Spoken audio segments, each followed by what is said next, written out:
today we got to play Corrosion, and this is a game by Capstone Games, and it's a kind of like a tinkering feel. But before we get into it, don't forget to hit the subscribe button and the notification bell, because board games are awesome, and we have a lot of cool games coming up that we're reviewing. All right, Randy, so tell us more about this particular game. All right, so Corrosion was 2021 release, barely made it into 2021. It's got a rating of 7.1 currently, and a rank of 6,186 currently on Board Game Geek. 1 to 4 player game, 60 to 120 minutes, which is about right. Age is 12 and up, probably the case, because it's got a lot of engine building aspects to it that you're going to have to know how that all works. And there's a lot of iconography. Yes, and it was a little overwhelming to begin with, trying to figure out what everything meant. So I can see that. Yeah, designed by Stefan Bauer, art by Dennis Lohausen, published by Deep Print Games and Capstone Games, which Capstone's quickly becoming one of my favorite publishers. Okay. Like mentioned, it's engine building. It's got some action retrieval, tile drafting, card drafting, a lot of different elements to it. Okay, cool. All right, so now let's talk about quality of pieces. So quality of pieces, you have some of these cardboard cogs, but they're a little different in the fact that they do have a shiny film on the top and bottom. The silver ones. Especially on the silver. The deluxe version, this is a standard version. The deluxe version actually has metal gears, but it's quite a price difference. Oh, I didn't mention, this runs about $50 for the standard version. The deluxe version is $100. I think it's maybe $60 and $100, but it's a $40 difference in price for metal gears, and that's all you get in the deluxe different. Yeah. So I've got a real problem in the fact that, especially with the iconography, I don't know if this goes here, but these are the same freaking things. And I know they're not, because like the inside's a square, one's a circle. Well, and one's a gold versus a bronze. And the size is slightly different, but let me tell you something. As far as iconography is concerned, it is hard to figure out. Yeah. Like it takes a minute to figure it out. Well, I ordered a replacement set of gears from Amazon for $10. That's got 300 different gears in 5 different colors of metal. We are going to replace these gears with those. Hallelujah. So that should help. That's the poor man's version of the deluxe set. Yeah, so there's those kind of options. All right, so you have those cardboard chips. You do have wooden water tokens. These are fine. As well as a bunch of cardboard victory tokens, and you do have like this cardboard wrench that's kind of the player token. It tells you your actions you take. Yeah, it's a little bit of a cheat sheet. Not very helpful. Not very useful, but whatever. I do like the player boards. I thought that was pretty cool looking in the way it worked in the dial. Yeah, I mean, they made it to where the grooves fit certain things, and so it did feel very... It kind of fit with the theme and the fact that this is kind of a tinkery kind of build. You're building a bunch of different machines. This is a table hog, and it's kind of a problematic table hog in the sense that our auxiliary little side tables are too small when you arrange it with this. Because you have 2 player boards that interlock, and then you can put any number of attachments to the sides of them. So this can kind of grow to any length. I mean, mine never grew too bad, but we would have needed a bigger turbo if we added a 3rd person. And then going back to a little bit of card quality, no linen finish, but I thought they were okay thickness. Yeah. I mean, overall, I think quality of pieces is okay for this game. Nothing great, nothing absolutely horrible. I would probably give this a 6.5, 7 maybe. 7's where I'm at. I mean, 7, okay. I do like, the gears are shiny for these metal ones. That they look metal, they're plastic. Yeah, but hear this, you have outright silver. They could have went with outright gold and outright bronze, but instead they have this texture on them. So I don't really understand their color choices, because you have outright silver here. This could have been an outright gold. This could have been an outright bronze, and I think that would have helped with some of the confusion issues, but instead they've got like this mix color palettes. I don't know why they did what they did on this front. That didn't make a lot of sense to me, because if this had been straight up gold for the gold, straight up bronze for the thing, I don't think I would have nearly as much of an issue with these as I do. So there's that piece of it. So, I mean, I should say also the central board is curling a bit. I don't, it's odd that the player boards did not. This it's a little, very This one's pretty bowed, but it's not a huge deal because it's really just a divider. Yeah, I mean, that's where I was like, I mean, this is 6.5, 7. Yeah. Quality of pieces. Nothing great, nothing horrible. It's all functional. There's nothing like, Yeah. Well, the victory point tiles are linen finish, which is odd that the cards are not, because they are. So, all the tiles are actually linen finished. So the cardboard's pretty decent. Yeah, I mean, I don't think that's where this gets a 7. All right, so now let's talk about theme. So the theme is you're a mechanic of some sort. And so you build temporary machines, you build little longer lasting machines, and then you build like forever kind of machines. But by forever, until you replace it with something else. So here's the story. Smiling, you stand in the center of your factory. The sweet sounds of metal clattering and engines rattling are warming your entrepreneurial heart. Your goal is to build diversified scoring and production engines. I didn't know they made engines that were useful for scoring, but that's what this is. In order to outrival the other factory owners. However, in the steam-filled air, your biggest enemy is time, because most machines and gears must rust away quickly. So you are well advised to also produce rust-proof chrome gears and invest in powerful chrome machines. To be successful, you must think carefully about when to deploy your engineers and when to turn your corrosion wheel. Whoever manages the best and scores the most points with their machines and awards wins the game. Okay, well that actually makes a lot more sense a little bit. But I mean, it has a very tinkery feel. You're building a bunch of machines. You're doing that thing. I think as a theme, I think it works really, really well. Mm-hmm. And I love the different, even like the player board, they fit, like your different buildings fit inside these little grooves, which I really did appreciate. Everything seemed, it did feel right. It felt like this was a good set. My only critique, it feels a little dry. Feels a little, I don't want to say boring, but it's kind of, I don't know. It's a little dry for me. And I don't know what would make that better. I can't even really, I don't know if it's just the theme, because I like building games and I like that. And I don't know why I couldn't connect with this game. Some of the other I'm surprised. games. I really thought this would be right up your alley, because the mechanics of it are. I love the way that the engine and the cards, when you play them, they go around and you get them back on the cycle of them. I thought that was really cool. I mean, there's a lot of things which we'll get when we get to gameplay more of. But I thought, theme is layered on. Sure, it's not heavy in this. Well, I mean, but it makes sense for what we're doing. I'm actually. Like, if I think about critiquing the theme, it does all the things that it's supposed to do, right? Yeah. My concern is, I just couldn't connect with the theme, which is very weird, because I do like, I don't know, there's just something about it that I couldn't connect with it. Yeah. And I'm thinking about the gameplay, and we'll talk a little bit more about that. I don't think that was the issue here. I'm just not sure what disconnected. And I think maybe this is why. It's just so heavy on the iconography. There's really no flavor. Says the person who loves Lorenzo. Listen. We're talking about theme. I couldn't connect with the theme. Well, and so it is. Listen, leave me alone. Okay.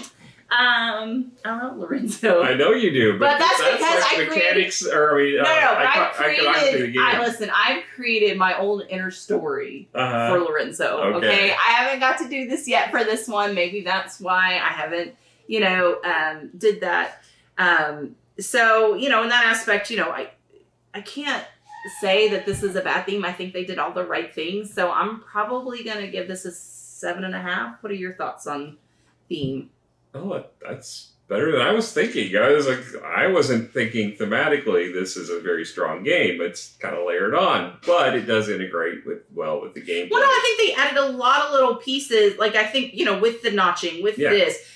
They did a lot of small details that really does make this a cohesive theme, and I don't want to discredit that. Yeah. So, and that's why I think I gave it as high as I did. Well, I was only going to give it a 7, so the fact that you gave it a 7.5 after you criticized the theme so heavily, I'm fine with that, because you're actually more generous than I am. Well, no, I mean, the reality is I just didn't connect with it in some way, and I can't, It's immeasurable. And I'm sorry, guys, for those that... I thought it was a fine theme. I like the fact that it's a kind of foundry, factory, mechanics as far as the, you're building all of these things. The wrench, even though it's kind of pointless, it is, related. And I just like the feel of this game. But, as far as the thematics, I think it's a 7. I don't think it's any higher. I don't think it's any lower. Okay. All right. So now let's talk about rules. You read them. Yes. The rule book is... when I first got this game, it being Capstone, I was expecting a really not bad, but a long rule book. This one was only 16 pages. When I got it out, I was like, hallelujah, this is not going to be a horrible read. And out of that, there's the back few pages are just the solo mode and then the overview of all of the different machines. Yeah. So it's really only 11 pages and 10 pages because one's a cover. So it was not bad to read at all. The sections are kind of they're color color differences, but they're kind of just scattered intermingling in there. And it's almost like there's no rhyme or reason to the colors. It's just the vibrant colors in there. So they reuse colors. I guess. Steam they're saying all the Steam stuff is blue. So I guess there is a little cohesiveness to it, but they're so scattered you don't ever think about the relationship of the colors. It is a clear read. It wasn't difficult to read. There wasn't really any confusion. The iconography is the only confusion, I would say, and there's no cheat sheet for that. It would have been nice to have had a cheat sheet. Amen. That's really the big takeaway from it was you have to look at, and the other thing is there's not like one section of the book where there is the iconography. That would have been way better. They needed a cheat for this. It's so iconography heavy to not have a cheat sheet.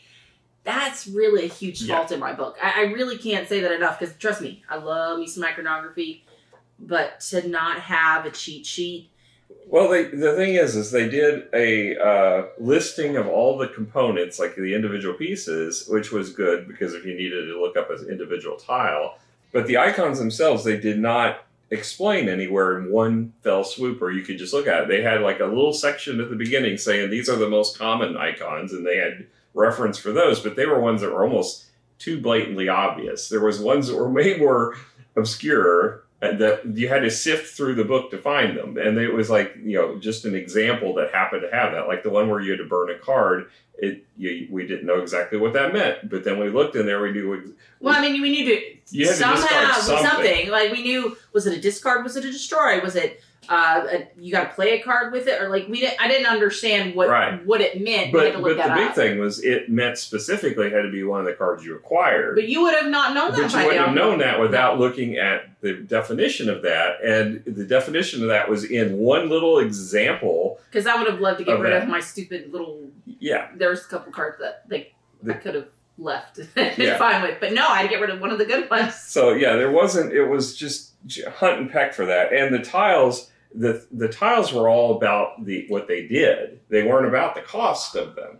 So if you looked at the tiles, you wouldn't find it. Yeah. So it wasn't in the section where you would expect to find it because it was on the cost side of the tile. Yeah. So that was our kind of grievance with it. There should have been an iconography cheat sheet. It wasn't here. So given that, I'm going to give this, because it is short, it is clear read, I'll give it a 7. It would have probably been an 8.5 if it had a cheat sheet. Listen, that cheat sheet was a big problem for me because that's how I roll, right? Like that's how I did.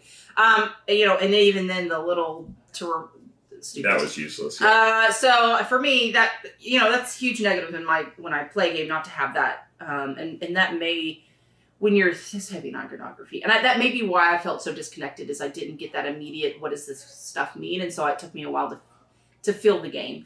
All right, so now let's talk about actual gameplay. So if you go by this is not going to help you. So this one's like, do a maintenance turn, which is secondary actions and clear sector, main action, and then maintenance, and then end of turn. How does that? No, not helpful. Okay, so maintenance. So some of the maintenance options are to, if you already have the costs for cards or some of your machines that you've already built, you can pay that at that time. And that's is there what other or you can spend steam to remove something off of the track, or was that it? I mean, basically, when you acquire these, you get different types of machines. You have permanent machines and you have temporary machines, but even your permanent ones can be overbuilt.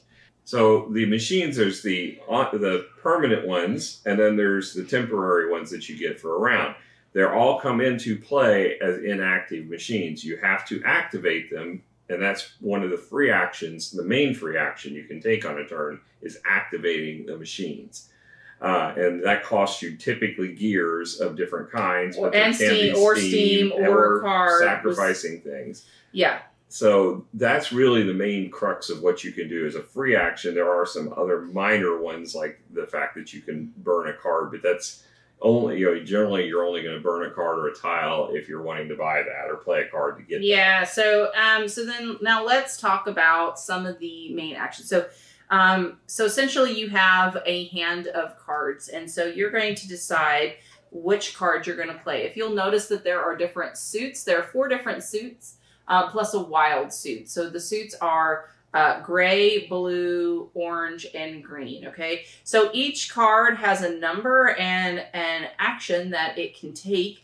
And so for an example, this one is a level 2, and it has, I can take a medium length one. So you have one of those that only trigger once, and then you have ones that trigger for about 3 to 4 rounds. Those are these. Anytime that you do a corrosion turn on the wheel, which we'll get to in a minute. All right. So for an example, so this is the case. So all right, I'm gonna pick one. So I've decided I'm gonna pick this. I'm gonna put this at the level 3 section. Always, anything you purchase during the round is gonna go on the level 3, or anything you produce will go on the level 3.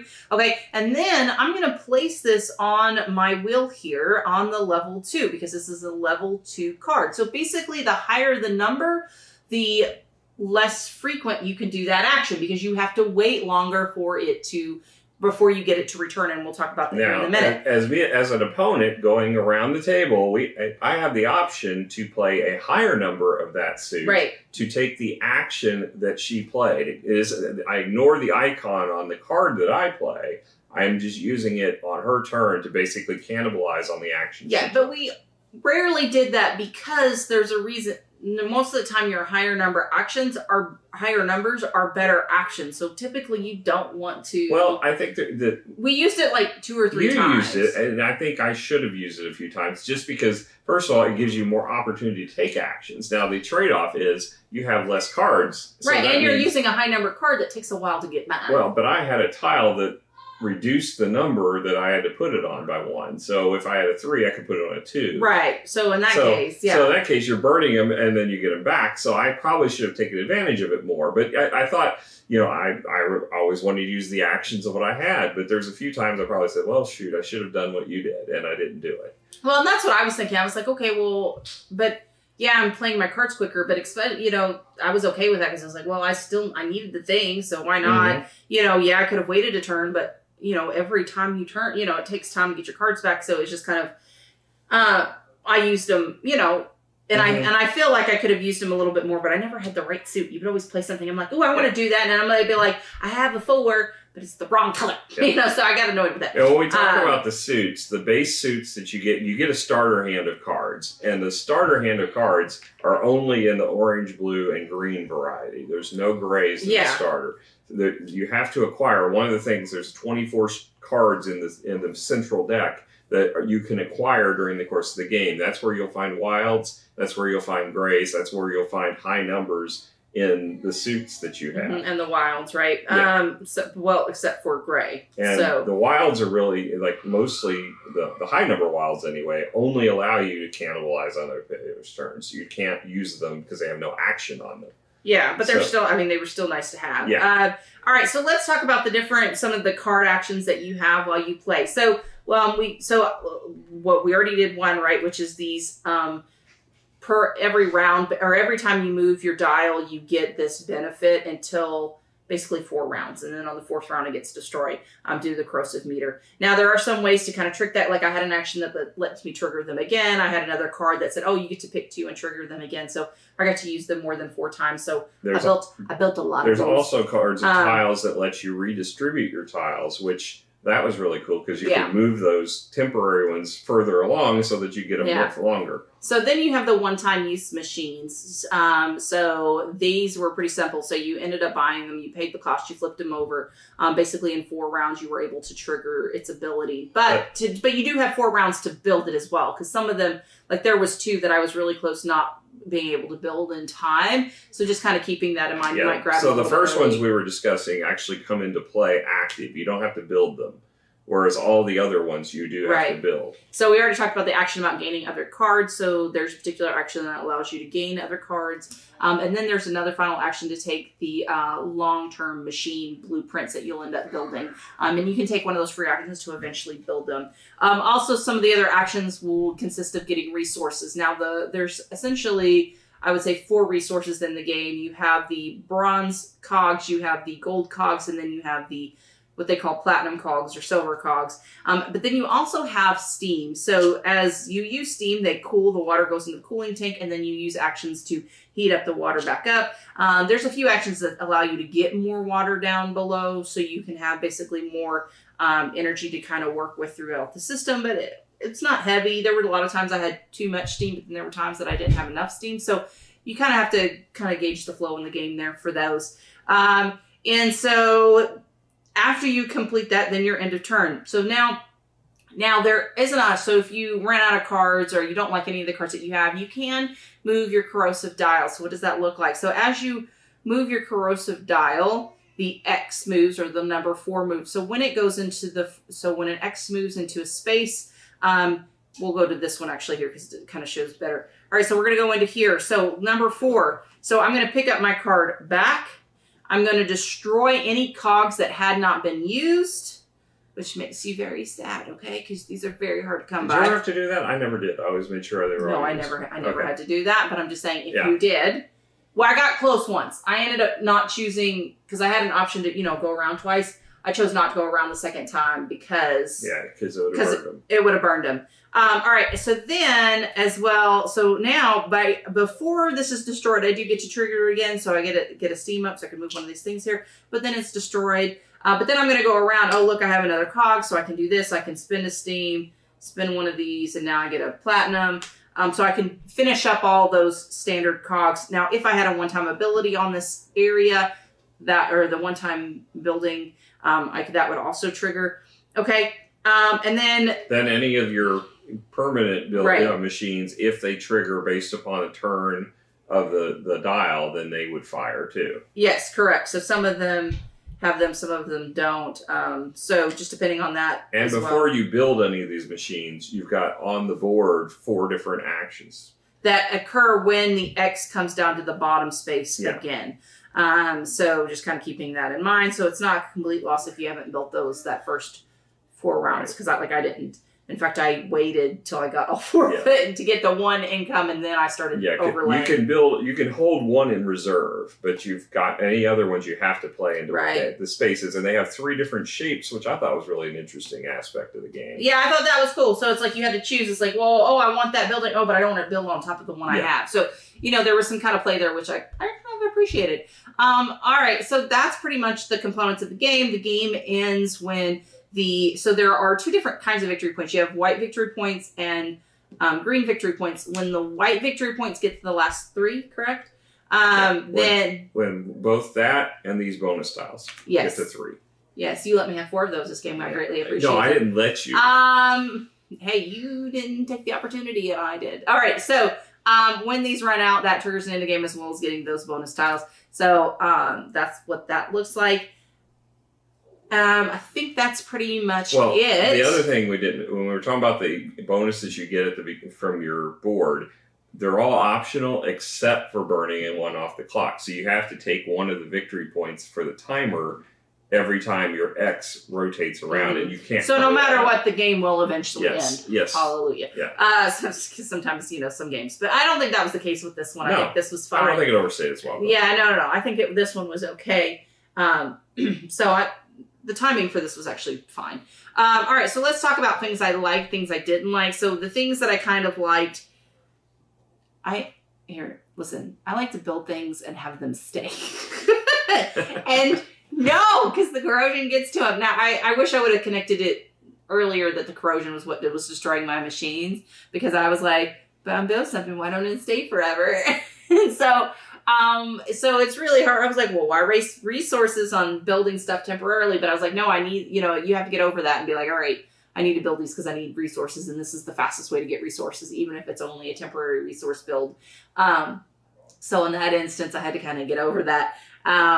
But, so in that instance, I loved it, but it made sense for the game, and it kind of led to a fun feel of it. I think mechanically it was a lot of fun trying to pick, okay, do I do the one-time building? Do I do, over time building, or the much more expensive forever building? But then you could only have so many forever machines, right? You can only have active. You can only have 3, right? You can cover them, but you can only have 3 active. And so it's like, all right, well, I have this really cool power. I don't want to cover it up, so you had to kind of go through that as well. Plus there's this hand management as well, and timing piece, which is a lot of fun. So I think it has a lot of good components in here, like, because you do have to hand management, timing components, the different choices of machine. I think there's a lot of interesting things that they did this, and I think they've done it well. And if I try to think about a game that's similar, I can't. And I think that's a really great thing for this. I compare this to Barrage.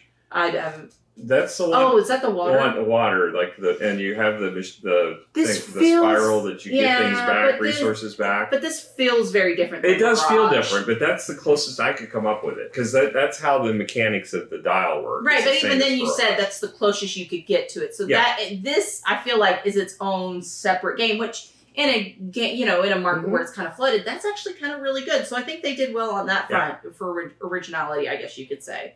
What were some aspects that you liked? I loved the dial. I loved everything about that. I liked the way that you played the cards, and they went to the spot on there that matched the values. Yes, I did. Yeah, even though you played it wrong to begin with. Yeah, one time, but that didn't matter because I had a card to let me recall all my cards from there, so it negated itself. He was like, "Why is your stuff different now?" Like, he was coming in after me, and I was like, "I'm doing it right." Yes, I made a mistake, but my card that let me recall all my cards cleared it all up anyway. So worked out. Yeah, so I like that. I like the fact that you had to basically trade off on your board, because I had like ones that generated victory points every time I either built one of these machines or built one of the small machines, and I was raking in victory points, but I had to cover them up because I couldn't build anything else, and that's how I think lost quite a few points, because I waited to build anything because I just didn't have that.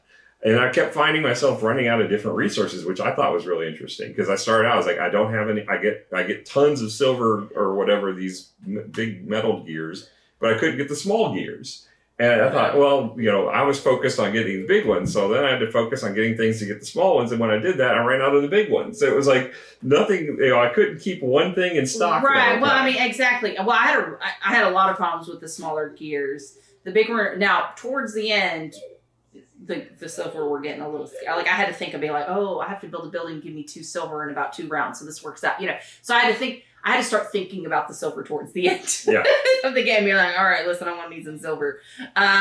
So because to begin with, but I think it takes time to build up your hand and kind of get that feel going. Well, that's what I like. There's like 3 engines going on here. You've got the engine here, you've got the engine of your cards, and the engine of this temporary board. And I like that. It really was a cool thing to have.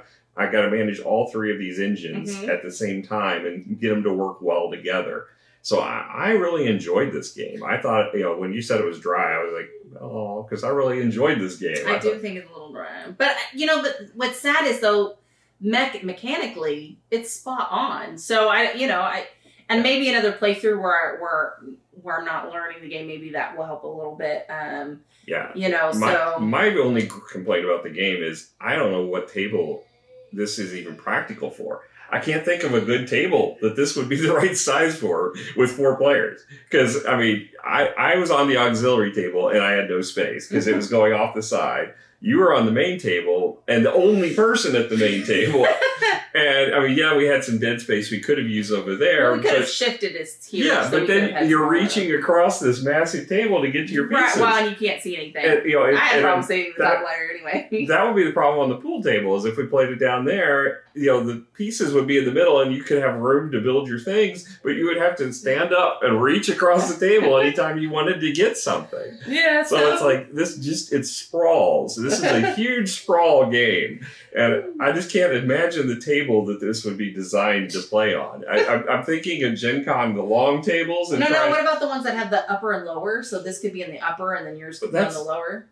Yeah, but that's really strange. First of all, how many people actually have those tables? So not me, but I'm just saying. Yeah, but you said what kind? I could thought of one. Yeah, you could potentially have that, but I don't like those tables. So anyway, I just can't I can't picture this on a long table like the kind you have at Gen Con because it's just too much stuff. I mean, you could turn it sideways and have people going long ways down, but again, you're going to have to be stretching to get to anything. Yeah.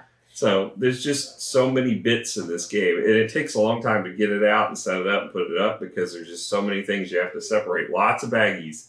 Yeah. All right. So give it a score.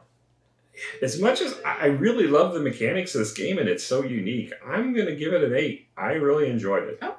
Cool. Mechanically wise, I agree with you. There's a lot of cool things going on. There's a lot of things to keep track of. There's a lot of different cool mechanisms that you kind of have to play with. And I thought it was great, and I think everything worked well. The caveat is the iconography needed a freaking cheat sheet. Yes, it absolutely did. And I think that kind of held me back a little bit at the beginning, and that may have the reason why I disconnected maybe with it or whatever the case may be. So I agree with you. I bet it needs a cheat sheet. It really does need a cheat sheet. One thing we didn't mention, I forgot, is the bonus tiles. So there are 8 bonus tiles available. Well, it depends on player count. Okay, so depending on player count, 8 possible bonus tiles. And they are through the one-time use buildings. You can trigger those. Cannibalized on all of them. Hey, I had 4. I got 4 of them. I don't know how many you got. I got 2. Okay, well, and they were the same 2. Yeah, not all of them. They were the ones that didn't score many points.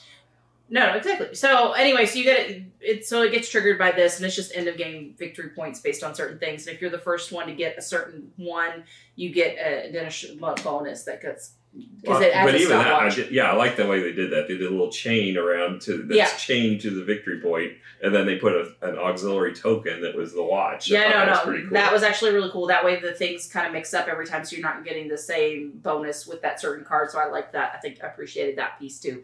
So I think everything did well. So you gave it an 8. I agreed. With the caveat, it really freaking needed a cheat sheet. Yeah. Well, thank you guys so much for joining us. We had an absolute blast, and hopefully you'll come and hang out with us again. We'll catch you guys later. Bye. Bye.